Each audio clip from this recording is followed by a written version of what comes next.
સમાચાર સવારમાં તમારું સ્વાગત છે। આજના તાજા અને મુખ્ય સમાચાર જાણીએ તે પહેલા ચેનલને સબસ્ક્રાઇબ કરી લો। રાજ્યમાં આ દિવસથી પડશે કડકડતી ઠંડી। હવામાન વિભાગે રાજ્યમાં ઠંડીને લઈને મોટી આગાહી કરી છે। રાજ્યમાં આગામી 5 દિવસ સુધી ઠંડીનું જોર વધશે તેમજ કેટલાક વિસ્તારોમાં વાદળછાયું વાતાવરણ રહેશે। હવામાન વિભાગના જણાવ્યા અનુસાર રાજ્યમાં આગામી 2 દિવસ સુધી તાપમાન યથાવત રહેશે પરંતુ 25 ડિસેમ્બર બાદ રાજ્યમાં અચાનક ઠંડીનું જોર વધશે। સાપુતારાથી શિરડી રેલ સેવા ઊભી કરાશે। સાંઈ ભક્તોને શિરડી જવાનું હવે વધુ સરળ બનશે। બિલીમોરા વઘઈ વચ્ચેની નેરોગેજ રેલવે લાઇનને બ્રોડગેજમાં રૂપાંતર કરવાની સાથે સાથે સાપુતારાથી શિરડીના મનમાડ સુધી નવી રેલવે લાઇન શરૂ કરવા માટે સર્વે કરાયો છે। રેલવે વિભાગે વિસ્તૃત માહિતી સાથેનો રિપોર્ટ રેલવે મંત્રાલયને સોંપી દીધો છે। આમ ભવિષ્યમાં સાપુતારાથી શિરડી જઈ શકાશે અને હિલ સ્ટેશનના નયનરમ્ય દ્રશ્યોને જોવાના લાભ સાથે સાંઈ ભક્તોની આસ્થા પણ પૂર્ણ થશે।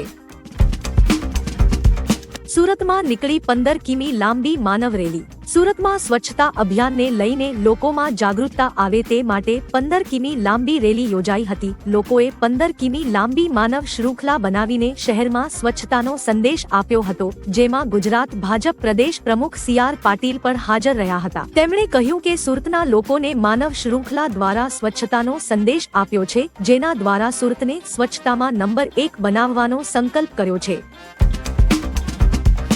રામ મંદિરનું નગારું બનશે ગુજરાતમાં। આગામી 22 જાન્યુઆરીએ અયોધ્યા સ્થિત રામ મંદિરની પ્રાણ પ્રતિષ્ઠા મહોત્સવ યોજાશે, ત્યારે રામ ભક્તોમાં ભારે ઉત્સાહ જોવા મળી રહ્યો છે। અયોધ્યામાં રામ મંદિરની પ્રાણ પ્રતિષ્ઠા માટે 450 કિલોનું વિશાળ નગારું અમદાવાદમાં તૈયાર થઈ રહ્યું છે। આ નગારામાં સોના અને ચાંદીની કારીગરી કરવામાં આવશે। નગારું બનાવવા પાછળ અંદાજિત 20 લાખથી વધુનો ખર્ચ થશે। અખિલ ભારતીય ડબગર સમાજ દ્વારા આ નગારું ભેટ આપવામાં આવશે।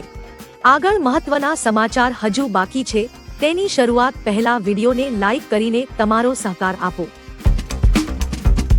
પીએમ મોદીના સ્વાગત માટે ભવ્ય તૈયારીઓ। આજે પીએમ મોદી સુરતની મુલાકાતે આવનાર છે, જેને લઈ ભવ્ય તૈયારીઓ કરવામાં આવી છે। પીએમ મોદીનું સ્વાગત ભાજપના 5000 કાર્યકરો દ્વારા થશે। સુરતના વિવિધ 6 પોઈન્ટ પર સ્વાગત કરવામાં આવશે। પીએમના સ્વાગતમાં રત્ન કલાકારો પણ સામેલ થશે। ખાસ જણાવવાનું કે પીએમ મોદી આજે રવિવારે વિશ્વના સૌથી વિશાળ corporate office hub Surat diamond બુર્સને ખુલ્લું મૂકશે। ગુજકેટની પરીક્ષાની તારીખમાં ફેરફાર કરાયો। ગુજકેટની પરીક્ષા તારીખમાં ફેરફાર કરવામાં આવ્યો છે। પ્રાપ્ત થતી માહિતી મુજબ CBSE બોર્ડની પરીક્ષાને કારણે ગુજકેટની પરીક્ષા તારીખમાં ફેરફાર કરાયો છે। હવે 31 માર્ચ 2024માં ગુજકેટની પરીક્ષા લેવામાં આવશે। ઉલ્લેખનીય છે કે પહેલા 2 એપ્રિલના પરીક્ષા યોજાવાની હતી, પરંતુ CBSE બોર્ડની પરીક્ષાને કારણે તારીખમાં ફેરફાર કરવામાં આવ્યો છે। લોકસભા ચૂંટણીની તૈયારીઓ શરૂ કરાઈ। અમદાવાદ ખાતે ચોથી રિજનલ કોન્ફરન્સ મળી હતી, જેમાં મહારાષ્ટ્ર, રાજસ્થાન, ગુજરાત, તેલંગાણા, ગોવા, દીવ, દમણ અને દાદરા નગર હવેલીના મુખ્ય ચૂંટણી અધિકારીઓ અને સ્ટેટ નોડલ પોલીસ ઓફિસર્સ ઉપસ્થિત રહ્યા હતા।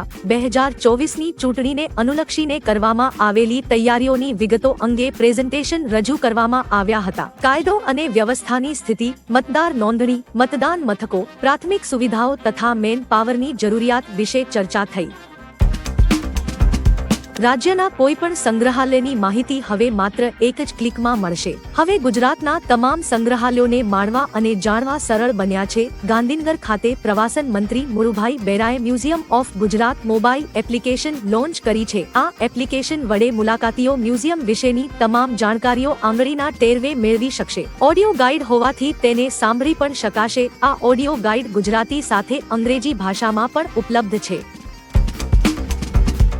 તથ્ય પટેલના જામીન ના મંજૂર થયા। ઇસ્કોન ઓવરબ્રિજ અકસ્માત કેસમાં તથ્ય પટેલને ઝટકો મળ્યો છે। ગુજરાત હાઈકોર્ટે તથ્ય પટેલની નિયમિત જામીન અરજી ફગાવી દીધી છે। તથ્યની ઉંમરને ધ્યાનમાં રાખીને હાઈકોર્ટમાં અરજી કરાઈ હતી। સરકારી વકીલે તથ્ય વારંવાર અકસ્માત સર્જતો હોવાથી જામીન ન આપી શકાય તેવી દલીલ પણ કરી હતી। આમ ગુજરાત હાઈકોર્ટે તથ્યના જામીન ના મંજૂર કર્યા છે।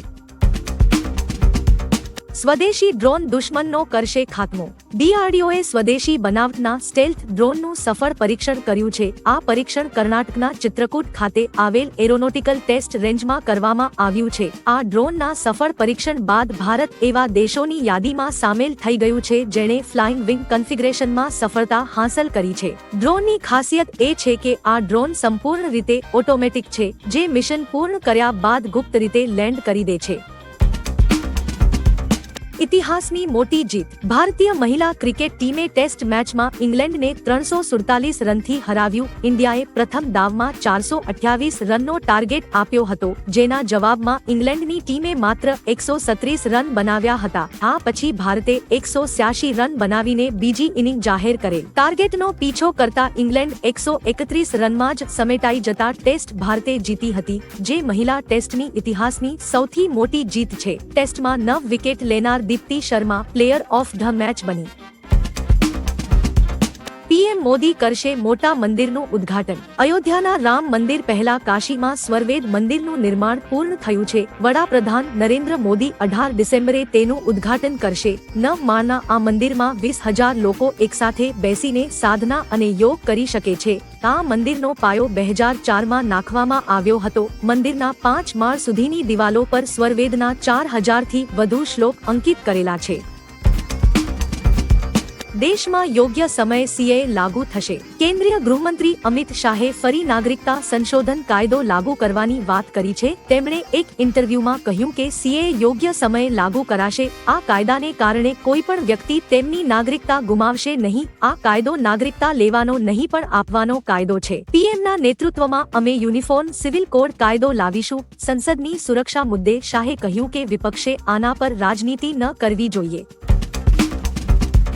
પીરિયડ્સ દરમિયાન સ્ત્રીઓને મળશે રજા. મહિલાઓને પીરિયડ્સ દરમિયાન રજા મળવી જોઈએ એવા સવાલના જવાબમાં કેન્દ્રીય મંત્રી સ્મૃતિ ઈરાનીએ જવાબ આપતા કહ્યું કે પીરિયડ્સ મહિલાના જીવનનો એક સ્વાભાવિક હિસ્સો છે. તે કોઈ મુશ્કેલી એવી નથી, તેને મેનેજ કરી શકાય છે. સ્મૃતિએ સંકેત આપ્યો કે માસિક ધર્મ દરમિયાન મહિલાઓને રજા આપવાની કોઈ પોલિસી ઘડવાની આવશ્યકતા નથી. સાંસદ મનોજ ઝાએ પેઇડ લીવ પોલિસીનો સવાલ પૂછ્યો હતો. ચીનની વધુ એક નફટાઈ. કલમ 370 અંગે સુપ્રીમ કોર્ટના ચુકાદા બાદ પાકિસ્તાન સાથે હવે ચીનના પેટમાં પણ તેલ વેડાયું છે. ચીને ફરીવાર લદ્દાખ પર પોતાનો દાવો કર્યો છે. ચીનના વિદેશ મંત્રાલયના પ્રવક્તા માઓ નિંગે કહ્યું કે ચીને ક્યારેય લદ્દાખને કેન્દ્ર શાસિત પ્રદેશની માન્યતા આપી નથી. આ ભારતનો એકતરફી અને ગેરકાયદે નિર્ણય છે. ભારતના નક્કી કરવાથી તથ્ય નહીં બદલાય કે લદ્દાખ પર ચીનનો અધિકાર છે. हार्दिक पंड्या बन्यो मुंबईनो कैप्टन. मुंबई इंडियन्से रोहित शर्माने हटावीने हार्दिक पंड्याने टीमनो कैप्टन जाहेर कर्यो छे. मुंबई इंडियन्से ट्विटर पर पोस्ट करीने हार्दिकनी तस्वीर पण शेर करी छे, जेमां केप्शनमां लख्युं छे के नवी शरूआत अने शुभेच्छा. एमआई ग्लोबल हेड माहेला जयवर्धनेए जणाव्युं हतुं के हार्दिक पंड्याने कैप्टन तरीके नियुक्त करवामां આવ્યો છે. ટીમના ભવિષ્યને ધ્યાનમાં રાખીને હાર્દિકને મુંબઈનો નવો કેપ્ટન બનાવવામાં આવ્યો છે.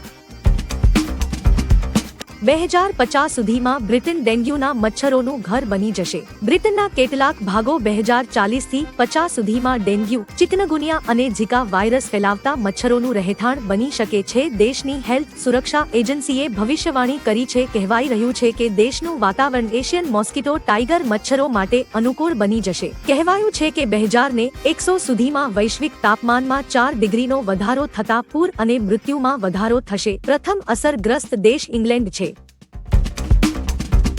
ઇઝરાયલ હમાસ યુદ્ધમાં અત્યાર સુધીમાં પેલેસ્ટાઇનના 18,000 લોકો માર્યા ગયા. ઇઝરાયલ અને હમાસ વચ્ચે 7 ઓક્ટોબરથી શરૂ થયેલા યુદ્ધમાં અત્યાર સુધી પેલેસ્ટાઇનના 18,205 લોકો માર્યા ગયા છે. ગાઝાના સ્વાસ્થ્ય મંત્રાલયના હાલના આંકડા મુજબ અત્યાર સુધીમાં 49,000થી વધુ લોકો ઘાયલ થયા છે. ઇઝરાયલની સેનાએ ટેન્ક સાથે ગાઝા પટ્ટીના બીજા સૌથી મોટા શહેર ખાન યુનિસમાં પ્રવેશ કર્યો છે. અહીં ઇઝરાયલના સૈનિકો હમાસના આતંકીઓ સામે ગ્રાઉન્ડ ઓપરેશન ચલાવી રહ્યા છે.